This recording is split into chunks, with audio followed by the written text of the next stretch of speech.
believe in the idea that I don't believe in these things is crazy. I didn't ask you if you believed in it. I asked you if you're going to get married. One day, absolutely. You'd like to?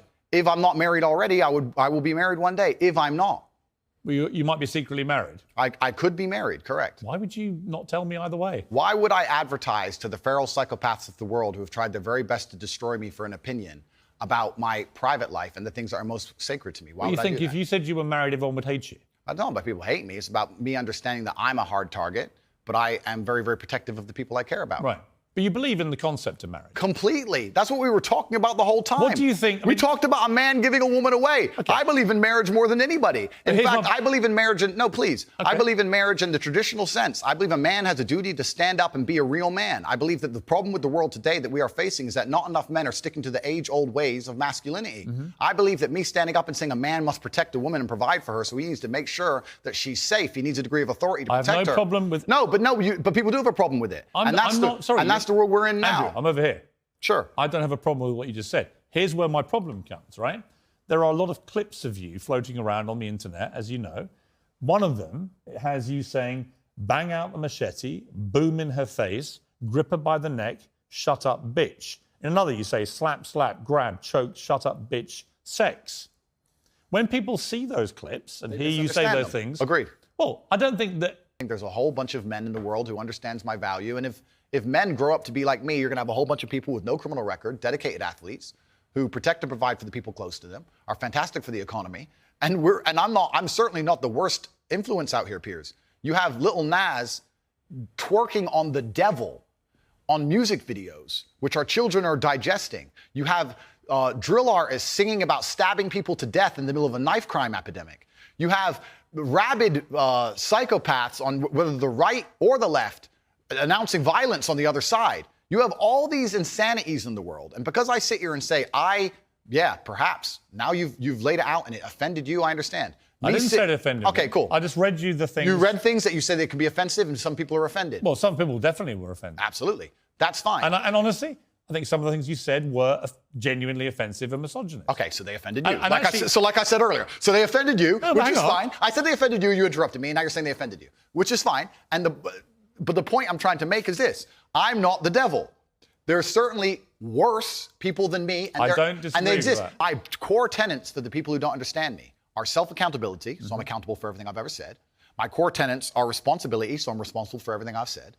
My core tenets are traditional masculinity to a degree, which involves protecting and providing for women. And I'll make another point here that needs to be said. The number of women who have stood up and stuck up for me is ignored. Thousands of women are making videos saying, I've met Andrew Tate, he's such a nice guy. I wish I had a man like Andrew Tate who felt responsible to protect and provide for me. You know what? I do belong to my husband, that's why I married him and I love him. We ignore the thousands of women who stood up and stood by me and said everything I said is true. And we're taking a very vocal minority who have taken the things I've said and are pretending to be absolutely and utterly devastated by them for some reason. All right, time out. Sure. You've had a good phase, grip her by the neck, shut up, bitch. In another, you say slap, slap, grab, choke, shut up, bitch, sex. When people see those clips and hear you say those things... Agreed. Well, I don't think that...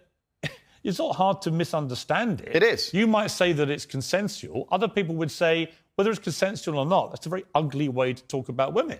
Completely. Now let's hitting them with machetes. No, watch the whole video. It's a girl coming at me with a machete and me saying, here, slap the machete out of her hand. She's attacking me. So you don't understand. This is the exact point. I do understand. No, people don't watch them in full. And this is actually what's interesting. And please don't interrupt me on this point. Social media has changed in modern times. YouTube 5 years ago was 5, 6, 7, 8 minute long videos. Now we have TikTok, 10 seconds, 15 seconds, 20 seconds, YouTube shorts, Instagram stories. Now anything you produce that's long form is cut down to very, very short form. They're interested in clicks, they're interested in engagement. Of course. They find the most controversial clips they can on purpose. Given that you know it can be misunderstood, do you regret saying things like this on camera where it can be disseminated by less intelligent young males who think that is actually what they should be doing to women? And finally, we get to the point of the issue, which is the point I tried to make at the very beginning. When I made a video before I was famous that got 500 views, me being concerned that 1% of people will misunderstand it was not relevant. Where you start getting 5 million views a video, 50 million views a video, 1% of people misunderstanding It doesn't change what no, it doesn't. But it becomes a much larger problem. I understand. So with great fame comes great responsibility. Right. So I agree. Now that I'm famous, yes. do I say things the same way as I did back before I was famous? Absolutely not. Right. As neither would you or nearly any other famous person on the planet. So once you become famous, you have to be a lot more careful with how you say things. I understand. So my logical follow-up to that remains, do you regret then saying it the way you said it? I can't live in regret by saying something before I was famous on a camera which barely anybody watched, and then I became famous afterwards. That would be a very asinine way to view the world. So you stand by all those things? I can't live in regret because I didn't know I was going to become the most famous man on the planet. That regret would be the wrong word. Is it inconvenient? Sure. But I can't sit here and say, I wish I knew 6 years ago I'd be the most famous man on the planet and monitored all of my speech forever. That's asinine. There was also, I think, quite a disturbing piece that BuzzFeed did. And it talked about the negative impact of young, impressionable male minds when they've read or seen some of the more inflammatory things you've said. And they quoted, for example, Sandy, 22, from Washington. My father's gone from a man who minored in women's studies in college, who was kind and in touch with his emotions, treated all people, men and women around him, with kindness, to a man who says that whenever he sees an effeminate male stranger, he gets an overwhelming urge to murder them. He loves podcasts. He listens to a lot of podcasts. I know he's listened to Andrew Tate. Whoa. Let's stop for a second. Let's be professional here, Piers, because you're a professional, as am I. First, she said, did you say that my father went? She said, my father has gone. Her father. That's a full-grown man, firstly. So we're talking about my impact on children. You just talked about a full-grown man here. Secondly, I've never talked about murdering effeminate men in anything online ever, in any context ever. So I don't know why they have taken some random person I've never met in the world who's full-grown, an adult, and come to their own conclusions who I've never met and lumped his name in with mine. That is absolutely unfair on every level. I didn't read this BuzzFeed. I didn't read this BuzzFeed article, but after hearing the first point, I know it's trash. That is complete garbage. I'm the reason this man believes what he believes. I've seen a quote from you. And I said the reason I am so popular and I'm so famous is that there's a large contingent of men who don't want to wear makeup, who still want to make money, go to the gym, be strong, drive a fast car, be traditionally masculine, and don't want to be shamed for that, and they don't want to be called toxic for that. That is the reason I'm so massively famous. That is what I said. What do you think of transgender people? That's nothing to do with me. I'm not transgender, and I don't understand the issue like they do. They are you transphobic? Do you consider yourself that? Transphobic? What? Afraid? Well, it kind of, yeah. You have I don't live in fear, my friend. I have no problem. Do you have a dislike of transgender people? I don't know any transgender people. Do you have a dislike of what they stand for, what they are? No. Why would I? I don't know. That's not my issue. That's not my issue. And that's actually quite interesting because when I was attacked, a lot of these stupid articles like BuzzFeed, because it's ridiculous, that first point proves anyone with a brain knows that that's garbage. When they attacked me, they lump a whole bunch of things in together. They say misogynistic, racist, transphobic. They just put them all together at random. I'm mixed race. By the way, I don't know where they get these. They just get these buzzwords and put them in a sentence. By the way, I completely agree. So you support transgender people? I support individual liberty. I'm a libertarian. Yeah. So you support transgender people? Sure. Why not? Exactly, yeah. So, but my point is, as a whole, you're saying that I'm saying I don't want to see men in dresses. I'm saying no. Do you support gay people? Sure. Yeah. I'm saying there's a large contingent of men in the world who like the idea of the traditional masculine view of the world, who feel happy when they watch 80s action heroes with big muscles and they run around.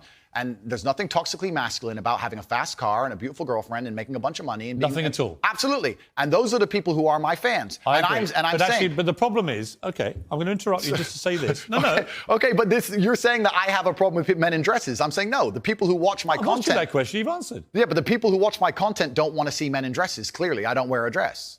That's the point I'm making. That's not why they're watching your content. No. You're not wearing a dress. No, but that's the point I'm making. That's the point I was making. There's a large contingent of men who are not interested in the things that perhaps the YouTube algorithm's trying to feed them. I think there are lots of... Look, when you support masculinity and masculine traits, I'm with you, right? Okay, so you agree a man should protect and provide for a woman? Absolutely. Okay, so you agree if you were walking down the street with a woman, you'd be responsible with her safety? Yeah. Cool, absolutely. So if that woman wanted to walk alone I don't think I have authority over the woman as we do that. Okay, so let me ask you another question, Piers, because we are professionals. Let's say your woman decided she wanted to take a nice little walk through the south side of Chicago at 2 a.m., and she wanted you to go with her, and you were responsible for fighting and dying on the spot if she was attacked. Don't you think you would say to her, no, we're not going out right now, it's not safe? Yes. Okay, so you'd have authority to make the decision. So no, I wouldn't. So I would say I we don't agree. think you should. If she decides to, it's her own volition. Well, if she decides, you're not going to stop I have her. no power to stop her. Completely. But you think you do. No, I don't think I have power to stop her. You clearly do. No, I think I have power to make the decision. I think, no, that's not So sensible. if you have the power to make the decision, you have the power to stop her. No, because And if that's she- where we differ. And that's why I think it's interesting about you.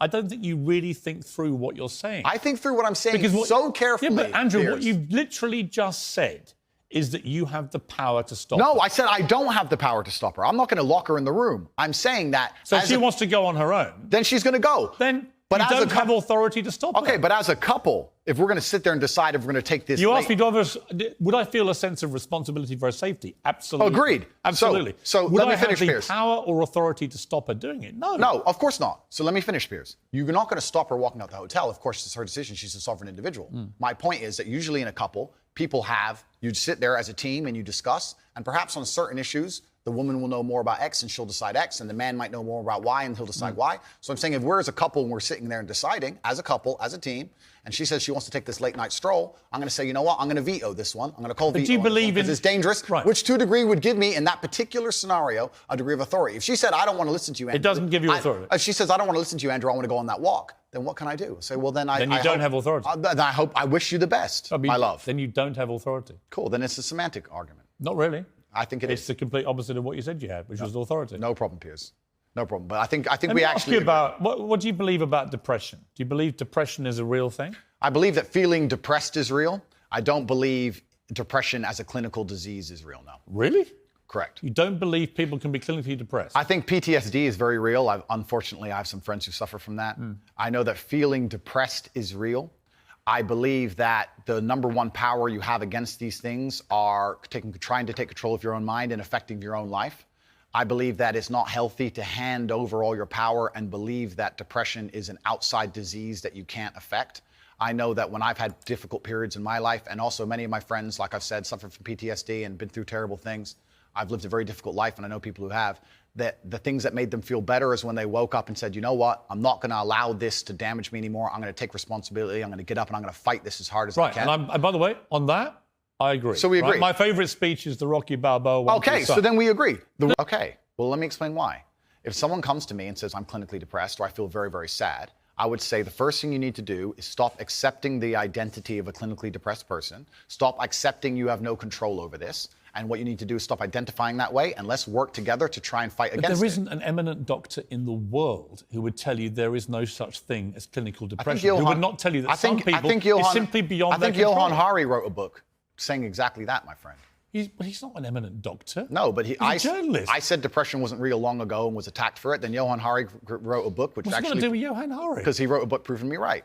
Most people, Johann Hari's a journalist. sure. And my point is that a lot of people who are clinically depressed are suffering with something in their life, and if you fix the problem in their life, perhaps they won't feel depressed anymore. That's not a disease. Yeah, but Andrew, That's situational. Andrew, you're simply wrong.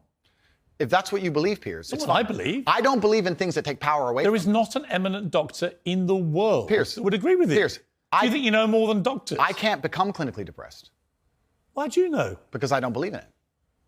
I can't be haunted by a ghost if I don't believe in ghosts. Well, that's like saying I'm never going to die because I don't believe in it. It's ridiculous. Perhaps, but if it allows me to live a life where I feel happy and But here's content where you within see, this is, myself. again, this is that little area where you lose me. No, I don't lose you. You are, because Piers, somebody with your Piers, following says the there is no thousands such of people, thing. the thousands of people who have emailed me saying my doctor told me I was clinically depressed and it's a disease that I have got in my brain and I can't be fixed. And I started listening to you and I realized that that's not the case and I can fix my own life and you're the only person who has If you- ever helped me. Oh, Andrew. Thousands of people have Andrew, emailed me if that you exact email. If you think you are single-handedly curing people of clinical depression, you are living in cloud cuckoo land. I am reading the emails of people who I have cured of clinical depression. You're reading emails from people who... I respect that you think my view is dangerous, and I respect you have the right to view that, to think that.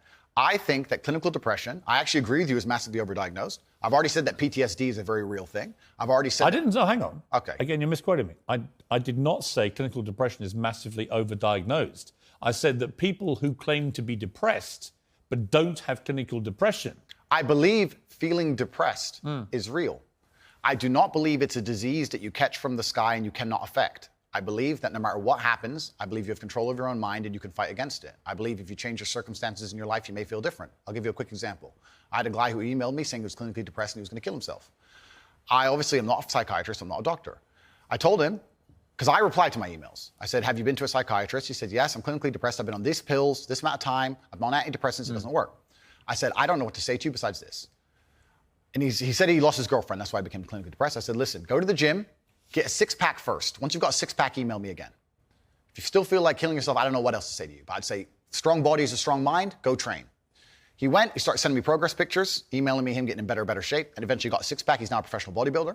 And he said, I can't believe I was considering that. I feel so much better, etc. The doctor who was telling him he was clinically depressed and couldn't cure it, he started taking control of his own life, and now he felt better. Now, I'm not saying it's the case for everybody. No. I'm just saying. Here's my question. Influence over disagree. people. It's very responsible because I'm saving people's lives. I disagree that if you feel depressed, I disagree that you cannot affect it and change your life and take control and fix yourself and feel happier. I disagree with that. Do you think I refuse to accept that there are people out there who cannot become happy, contented individuals. I refuse to accept we live in a world where God has created people who, no matter how hard they work and how good their life becomes, can't be happy. I don't accept that. I accept that the universe is a very giving place and that God loves all of us. And if you try your best and you work hard, you can become a better person. And I also will argue with you, and I'll counter the point, that you sitting here on your platform telling people they have clinical depression, there's nothing they can do about it, is far more dangerous. Okay, well then, if they have clinical depression... Why do you misquote me? No, because you're saying... You hate being misquoted. No, you're saying if people have clinical depression, that they have nothing to do about it. They go to a doctor and they get diagnosed and they get help. Then I would argue the point that if it's the complete opposite of what you just said I said. I would argue the point that if somebody has depression of any kind, whether it's clinical, whether it exists or not, whether they feel depressed or not, whatever, that taking control of their life, taking personal responsibility and working hard is always going to be the positive, best thing they can possibly do for their life going forward. How positive and the people is going around it? them. So sitting here saying, I don't believe in clinical depression, you don't believe in depression. No, I don't. I believe that people can take control and fight against things. Right. I believe in personal sovereignty. Right. Fine. Good. So we agree. No, we don't. Yes, we do. No, we don't. You support his right to speak about things like Sandy Hook? I don't know Sandy Hook. I don't know. And you know what it was? It was a mass shooting. Of school children. Okay. But to sit and it's actually, no, let's stop for a second. Please don't interrupt me. Here's why I know why you're good at your job. First, you interrupt people a lot, which is good. It's a good skill. Actually, and then there you go, prove me right. I've also done podcasts with rabid leftists and people who openly hate me. Is it wrong? I do a podcast circuit. Okay. So, and I don't know everything he's ever said. When somebody like... And I don't know what you're trying to get me here because I did a podcast. If you let me get a word in edgeways, I'll tell you. It's a lame trick. If you let me get a word in, I will tell you. Let's go. Are suffering from depression and the negative effects of online content. The coroner said she was exposed to material that may have influenced her in a negative way, and in addition, what started as depression had become a much more serious depressive illness, and she very sadly took her life. That's absolutely disgusting. Right. Her father... It's terrible. Her father's campaign for better protections against potentially dangerous social media algorithms, right? It says that the particularly graphic content she saw romanticized acts of self-harm, normalized her condition, and focused on a limited and irrational view without any counterbalance of normality. First of all, what is your response to that? Nothing to do with you. That's the first thing. Yeah, it is nothing to do with me. The fact that a 14-year-old girl took her life is truly sad. The world we live in today is... The fact that something like that happened is almost mind-blowing to me. That's truly sad. I actually feel sad inside to see something like that. This fact that they just said it's romanticizing the gory element. I don't know what she was watching, some kind of suicide videos thing. I don't know where these things are created. Do you think the tech companies should be much tougher about stuff like this? I don't know what kind of things she watched, obviously. I have to be a professional here. I think that the tech companies need to do their best to protect people, I guess, to a degree, but it's a slippery slope, isn't it? And then they use this slippery slope to silence some people and to right. And I think it's a really fine line, and it's a complicated line. It is very. I was interested when you did an interview with the Times. Crossed that line. No, I haven't, and this is the thing. And I've been vilified not because of the things I say, because much more extremist content already exists on the internet. I think the reason I've been attacked and vilified is because of the popularity, because I became so massively famous, not because of what I was actually saying. So as a professional, I analyze that and I understand that, okay, I'm massively famous now and certain things have been taken out of context. However, I still do believe I'm a force for good in the world. And I'm not going to sit here and say... Have you changed, though? It's not about changing. Well, it is. We're all involved in an evolution. How old are you now? I'm 36. 36, right? I bet you're a different person to what you were when you were 26. Oh, that's absolutely. 16, That's right? absolutely a fact. So we all change.